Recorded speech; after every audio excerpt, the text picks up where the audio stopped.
Baik, pemirsa TVMU dimanapun Anda berada, kita kembali ke diskusi tentang membedakan penyakit paru akibat COVID-19 dan penyakit paru lainnya. Dr. Poppy, ya, potensi terbesar kemudian nakes akan terpapar COVID-19 kira-kira yang memang di ruang ganti, yang memang di lokasi itulah letak kelelahan yang sangat tinggi, kemudian pengontrolan untuk pelepasan APD yang memang apalagi ini kan panjang ya. Tidak hanya 1 hari, tapi panjang penanganannya ini. Yeah. Mas Ruby, kalau di Rumah Sakit Muhammadiyah sendiri, ruang-ruang yang seperti ini, apakah ada protokol khusus atau ada perlakuan khusus, Mas Ruby, untuk mengantisipasi yang demikian? Alhamdulillah untuk saat ini ada protokol khusus dan perlakuan khusus. Artinya rumah sakit sangat support terhadap tenaga medis, baik dokter maupun perawat, terutama yang berada di ruang isolasi khusus. Protokol itu sudah kita sampaikan ketika mereka akan diterjunkan di ruang isolasi. Jadi mereka sudah di-drill, istilahnya di-drill.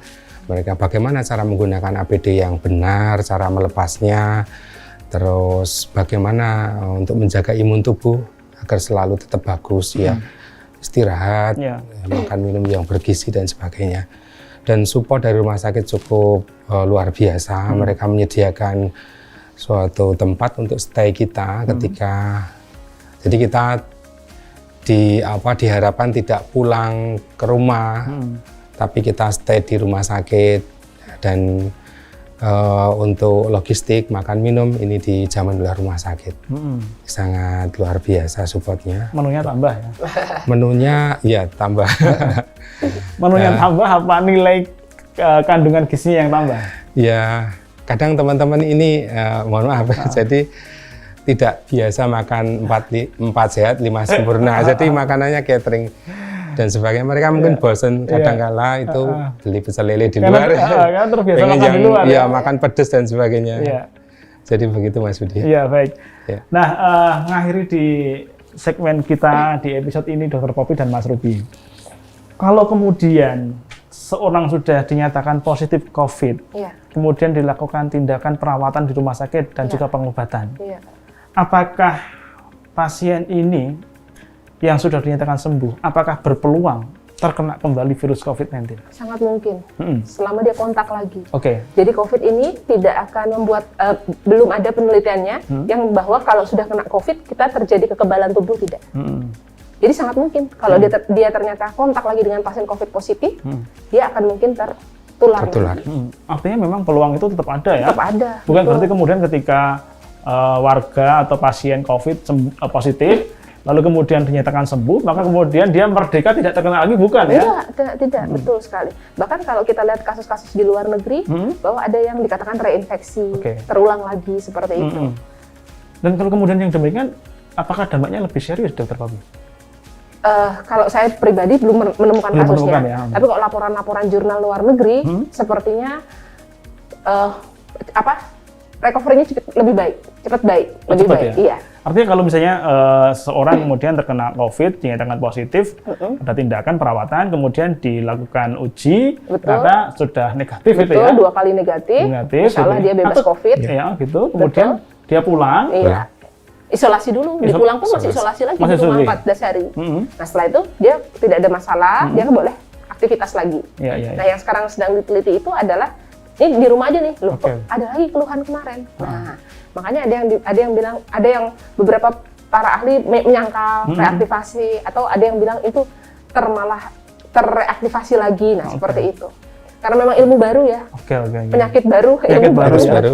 Betul.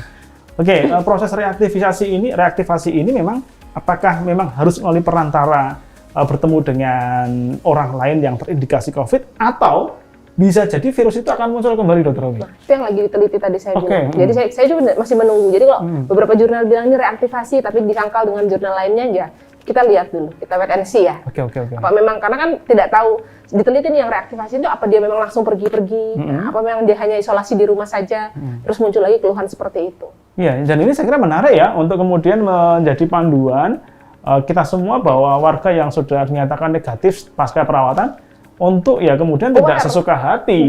Dia kemudian merasa bebas, merasa bahwa sudah kebal gitu ya. Betul, karena memang tidak ada vaksinasinya kan, belum ada vaksinasi. Belum ada. Sedang proses ya. sebentar lagi insya Allah mudah-mudahan ada ya. Amin. Sampai sekarang belum ada ya? Belum ada. Jadi kalau vaksinnya belum ada, kalau ditanya sampai kapan? Ya kalau berani kita jawab ya sampai vaksinnya ada, karena harapan kita kekebalan tubuh terjadi atau akhirnya nanti akan terjadi herd immunity. Ya udah kebal-kebal sendiri aja kayak influenza yang seperti kita biasa. Kita kan kadang-kadang juga sakit ya, batuk, pilek, demam. Istirahat 2-3 hari, konsumsi makanan yang bergizi, istirahat yang cukup, minum air putih yang cukup. Itu immunity ya.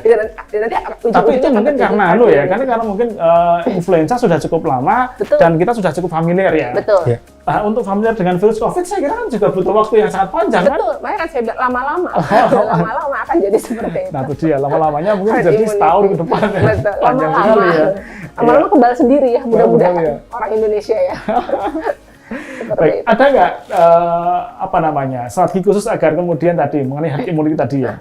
Yang saya kira pemerintah memang lebih menggiatkan herd immunity kali ya. Herd immunity. Ya, di tengah mungkin vaksin yang belum ketemu. Betul. Ada nggak cara agar kemudian kita bisa menjadikan diri kita termasuk herd immunity ya? Betul. Caranya bagaimana sebenarnya? Satu, istirahat yang cukup, makan yang bergizi, 4 sehat 5 sempurna ya. Baik, ini kayaknya menarik Dr. Poppy. Dan sekaligus ini kayaknya closing statement. Jadi Bu Poppy bisa menyampaikan kepada masyarakat di seluruh Indonesia untuk strategi atau tips mungkin diri kita sebagai bagian dari gerakan herd immunity. Betul. Silakan Dr. Poppy. Baik. Jadi kalau untuk meningkatkan imunitas kita, apa sih yang harus kita lakukan ya untuk mencegah jangan sampai kita terkena si COVID-19. Satu, untuk meningkatkan imunitas kita, yang pertama adalah memang tidak boleh stres. Karena dengan stres itu akan menurunkan sistem kekebalan tubuh kita. Jadi tidak boleh stres. Tetap berpikiran positif. Ya. Yang kedua adalah menjaga konsumsi makanan dan minuman yang sehat. 4 sehat 5 sempurna. Minum jus, minum susu, makan sayur dan buah yang lebih banyak ya, protein. Kemudian yang ketiga, istirahat yang cukup. Minum air putih yang cukup dan beribadah ya. Nomor 1 harusnya ibadah ini ya. Nomor 1 ibadah. Ibadah yang kita minta selalu supaya kita diberikan kesehatan. Karena kalau emosional spiritual kita baik, itu pasti akan ada positif ya. Saya yakin sekali sama yang itu. Baik, Dr. Poppy. Mas Ruby, pesan Mas Ruby ke teman-teman tenaga kesehatan yang sekarang merawat di ruang isolasi. Bahwa penyakit paru itu tidak semuanya COVID-19, tetapi tentu kewaspadaan itu penting. Pesan Mas Ruby ya, Pak? Pesan saya untuk teman-teman perawat terutama, atau mungkin dokter, tetap menggunakan APD. Jadi kita harus bodon, kita merasa bodoh, artinya kita tidak terus jumawa, terus ini nggak apa-apa, tapi kita gunakan APD dengan level 2 ya dokter, level 2 untuk melayani pasien apapun itu. Entah itu hanya batuk, pilek, atau mungkin panas biasa, atau mungkin patah tulang yang tidak ada panas dan sebagainya, tidak ada kaitannya, tetap harus menggunakan APD level 2. Selain itu, seperti yang disampaikan Dr. Poppy tadi, bahwa imun tubuh itu lebih utama. Jadi menjaga imun tubuh dan tetap berpikiran positif, dan juga kita melayani yang terbaik kepada pasien, untuk menghargai pasien, dan ini bersikap mencoba memotivasi pasien agar selalu jujur di dalam menyampaikan dia habis dari mana, kontak dengan siapa. Itu untuk keselamatan pasien dan keselamatan juga teman-teman di tenaga medis di pelayanan kesehatan. Mungkin itu Mas Budi. Ya, baik. Terima kasih Dr. Poppy dan Mas Ruby atas sedianya untuk berbincang di Healthy Corner. Pemirsa TVMU, saya kira menarik sekali diskusi kita di kesempatan kali ini, membedah tentang bedanya penyakit paru akibat COVID-19 dan penyakit paru yang lainnya. Dr. Poppy sudah mengulas secara detail bahwa penyakit paru seperti TB, pneumonia, kemudian asma, PPOK ini memang sudah ada jauh sebelum COVID-19 ini ada.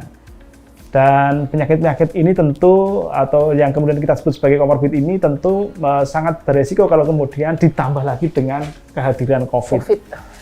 Mas Ruby menyampaikan tentang rumah sakit Muhammadiyah sekarang hampir seluruh rumah sakit kira-kira ada 75 rumah sakit Muhammadiyah yang sudah melayani COVID-19. Dan perjuangan mereka luar biasa tadi menggunakan APD level 3 yang penuh itu ya untuk merawat pasien. 4 jam mereka harus berjibaku untuk menggunakan pakaian melayani pasien dengan tulus dan ikhlas.